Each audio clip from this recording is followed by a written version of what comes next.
Moving on to the other big focus on Plain Speak today, a lot of people have been complaining about prolonged cough and bad throats, a viral infection that is leaving people breathless for weeks. Well, this is the rise of H3N2 virus, a non-human influenza virus that normally circulates in pigs and has infected humans. Major symptoms include fever, respiratory symptoms such as cough, runny nose. Possibly other symptoms include body ache, nausea, vomiting and diarrhea. So in other ways, very much a reminder of COVID. In 1968, H3N2 caused the flu pandemic that led to the death of around 1 million people globally. So it can be dangerous. It is also highly contagious and all patients should isolate themselves. Experts feel there could be two reasons why this flu attack is more extreme than usual. One, for the last few years, people have been habitual to masking and they are no longer protected now. The second is that many people's immune systems have suffered post-COVID bouts. Pollution is also being cited as another reason why the infection is taking longer to heal.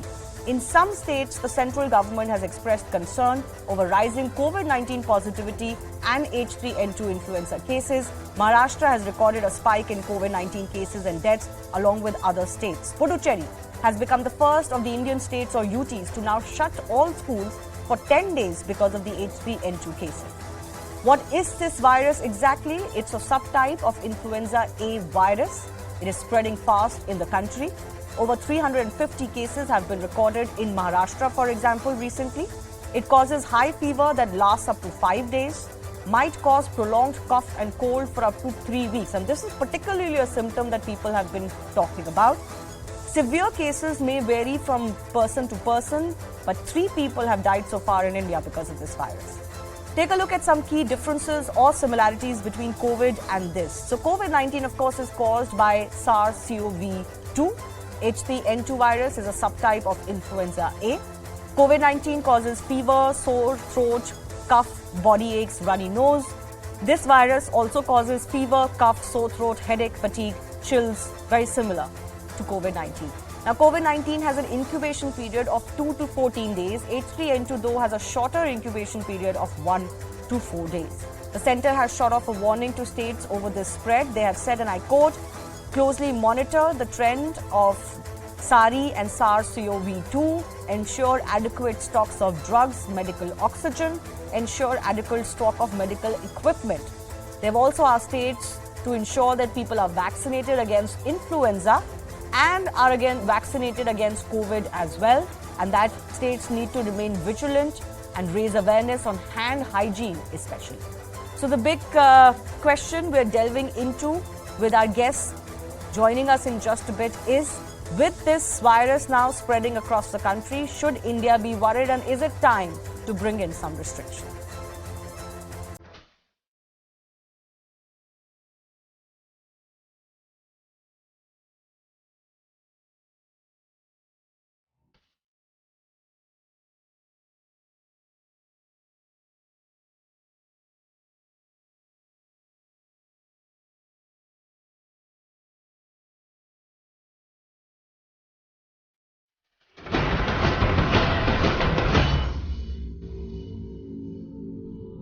Presentation of COVID infection as well as influenza infection is very similar. Most of these cases currently are influenza related. They can be either H3 or H3N2 or it can be H1N1, either of these. But the important point is that on the basis of symptoms, we cannot say what kind of influenza infection is this.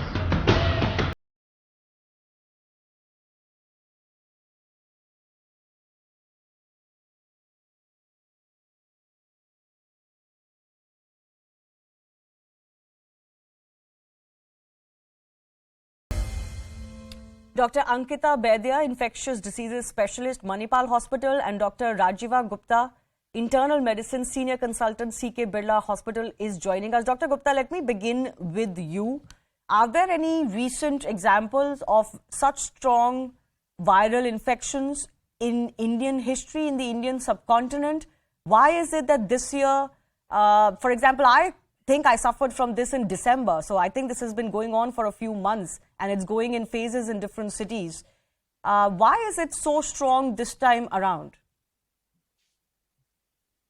Yes, it's it's not possible to say, and there is no obvious reason which is discernible as to why there is a spike or sudden rise in these cases. Although they always happen during this period in the Mm-hmm. winters and usually start somewhere in late November and they continue till March or April. But probably the virus which is circulating now, the H3N2, is more contagious by means of changing its antigenic structure, or what we call as a mutation. So because of its high contagion, it is spreading very fast, and a lot of people are affected at the same time. That is one reason. The second reason is that the basic preventive measures which people were adhering to in the past, in form of usage of masks, social distancing, and hand hygiene, etc. So that complacency has started creeping in. Thirdly, the vaccination rate is extremely low. You mean People maybe have got vaccinated against COVID COVID or for influenza? COVID, but for influenza. So Yeah. many people, they got, but it is very evident, and it has been there in the media as well, that people got the first and second dose of COVID. However, the uptake of the booster dose of COVID was extremely low. Yes. As far as influenza vaccine is concerned, the awareness is low, and the acceptance of people is also low, even if, as doctors, we suggest them that you get the flu shot. So people think that, yes, it's a self-limiting illness, mild illness, what is the need of getting a vaccination done? Yeah. No, So all these three Dr. factors. Gupta, I'll just try and correct some. There's a bit of an audio issue with you, but actually, I am one of those people who's not very keen in getting an influenza shot. Also, because if you get it, then you're possibly going to have to need it, Dr. Baidya, every year, right? So, is there no solution but to get an influenza That's right. shot? But that's what the recommendation is. So actually, Yes, that is what the Shivani, what recommendation we is. need to see here, that influenza shot, yes, we need to get the annual vaccination done every year in the month of August. I say precisely August every year. The current circulating strain is as such by WHO is recommended that it's to be as such given in the vaccine, and every year it is recommended to be taken. Now, who should definitely take the influenza vaccine? So I want to highlight people who have comorbid illness, people who are elderly, people who had recovered from a bad lung disease. I will add, nowadays, when all these guidelines were made, like before COVID, the COVID infection also had a severe damage to the lungs, especially we had seen in the second wave. So people who had severe COVID infection and a bad lung reserve should also take the influenza shot.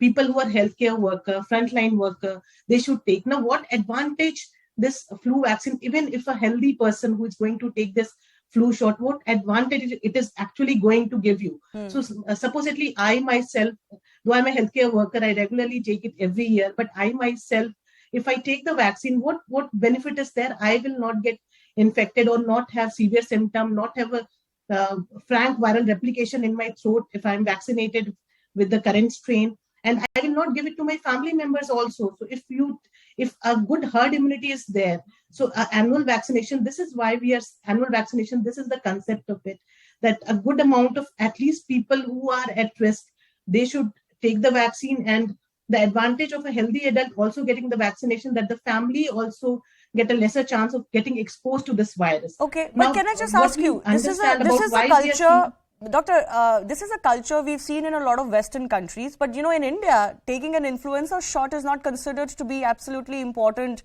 every year. So are we moving in that direction? Is there no other way that we can boost our immune systems? Yes, Dr. Gupta.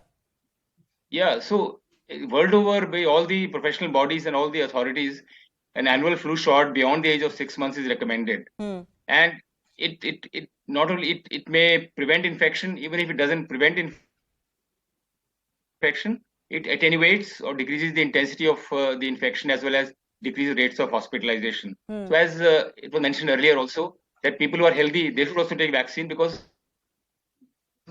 the overall transmission of the infection would certainly decrease. Okay. So from a public health point of view, despite the fact that it is important, so despite the fact that it may be a mild illness in majority of the patients, still the person has to remain restricted at home. The professional work gets upset. The overall the quality of life also subsequent to the infection gets deteriorated by means of fatigue, and sometimes lingering complication like persistent cough is there. So overall, the benefits of the vaccination far outweigh any other concern Okay. which may But be can I prevalent. ask you, Mr. Gupta, what I was trying to understand from you earlier is obviously flus have existed all the time. And of course, December or change of season is considered flu season in India as well. But we've never had a problem which has been this bad across the country of such long duration coughs and congestions, etc. So, do you believe this is just like a mutation that has happened in the virus alone, or are we compromised because we've had COVID bouts and therefore we are, more subjected to these seasonal flus as well? What is going on? I mean, why has this suddenly become a thing in India? Probably because after the emergence of after COVID, everybody got sensitized with the respiratory illnesses. Yeah. Now, since COVID was on the decline till very recently, suddenly this spurt of cases of respiratory or acute respiratory, upper respiratory tract illness or an influenza-like illness started appearing. So those things, those memories start coming back. And once we hear that 1 or 2 deaths have been reported somewhere, so that also creates a scare. But the thing is that the attitudinal change should be there in terms of adoption of what we call a COVID appropriate behavior, or for any respiratory illness, usage of vaccine, usage of mask, hand washing, etc. That is important. Okay. So, and this sensitization has not been there in our country. That probably lies, the responsibility lies with the healthcare community, the doctors community, so that we should tell the patient that this is an advantage. And more people will start taking the vaccine. Okay. Dr. Baidya, I want to give you a word also on what you would recommend people should or should not do, and what should they do if they feel they're catching on to a flu or a virus like this. So, Shivani, we need to understand that this virus is also spreading through a droplet infection. So what you all can do, as we have learned in the COVID era, that we need to wear a mask the same way we can be protected from flu also, and also the circulating strain of COVID, proper hand hygiene, and yes, vaccination. To all these three is important. If you are having any symptom of influenza-like illness, so just in the initial phase only, because for the flu we see that the incubation period is very short. It is around 1 to 2 days. So usually if a family member catches infection, the other family member will start showing the symptoms in next 1 to 2 days. So as soon as you feel that there is scratchy throat or nasal congestion, start at least wearing a surgical mask. A simple 3-layered mask will help you that your family member might not get affected if the virus still not got transmitted to them. Practicing hand hygiene. So these basic precautions, as we were protecting ourselves from COVID, the same will help in the influenza pandemic also. I'd like to add one point, Shivani, that you asked about why we are seeing so much H3N2 cases this year. So one thing that what we had seen in last 2 years, people were wearing masks. So the usual circulating influenza antibodies, influenza infection, which also transmit through this route only, was less. The herd immunity was less. People were not vaccinated as such. Another thing, the damage done by COVID itself as a viral infection to our lungs has also triggered a bad influenza and a prolonged illness because of influenza virus itself, which is actually influenza A can be associated with mild, moderate to severe influenza infection. As such, a vaccine is always recommended. As Dr. Gupta has also mentioned, above 6 months of age. And if we just weigh the benefit out with the risk of getting vaccinated or the cost of vaccine, it is much more if you get yourself vaccinated. The benefits are much more when you get yourself vaccinated. But I think, and I want both of you to take 30 seconds to talk about this. How do we really recover from what COVID and similar viruses have done to our immune system? Because ultimately boosting our immunity is going to be very important than relying on flus and on shots and vaccines all the time. So I want to talk to you, Dr. Baidya, do you want to take 30 seconds on what you think people should do to boost their immunity to begin with? So quickly, Shivani, immunity cannot be built in a day. So you have to have a routine, good lifestyle, including a good diet, a daily routine of exercise, and a good hydration, taking adequate amount of water, adequate amount of nutrients. You should definitely go and check your vitamin D levels. This is important immunomodulator when it comes to immunity. Vitamin C rich food, including a vitamin C rich food in your diet, also helps to strengthen your immunity. So daily basic steps of working towards immunity helps to maintain it well, doing yoga and everything we know since ages, but how much are we practicing? That's the question. So this few steps that I have mentioned that has to be followed if you want to build up your immunity gradually over days. Dr. Gupta? Yeah, so the immunity, we use this word so frequently, and anywhere, any illness or any situation, we always say that yes, immunity is the first thing. And in fact, any infection, it happens only because of an interaction between the virus or the bacteria and the host response or the immunity. Now, as we mentioned, that the fundamentals remain the same. Healthier lifestyle, which means regular exercise, healthy diet, which should include also balanced diet, healthy and balanced diet, which should appropriate amount of carbohydrates, proteins, dairy products, and fiber, etc. And thirdly, freedom from mental stress, or at least mitigation of mental stress to whatever extent is possible. Because this aspect is often neglected. Yeah, absolutely. Or not absolutely. Even, it is always under. Yeah, I mean, So stress is, of things. course, an addition. Not to forget, of course, the pollution that we're living in. It is not really helping our immunity, certainly not our respiratory systems. But I have run out of time. I do thank both of our doctors for joining us. We will try and bring more information on this and what we need to do as this progresses. But I have to slip into a very short break. On the other side, we'll get you more on a big move by the RBI that is pushing for rupee at a global stage. More on that in just a bit.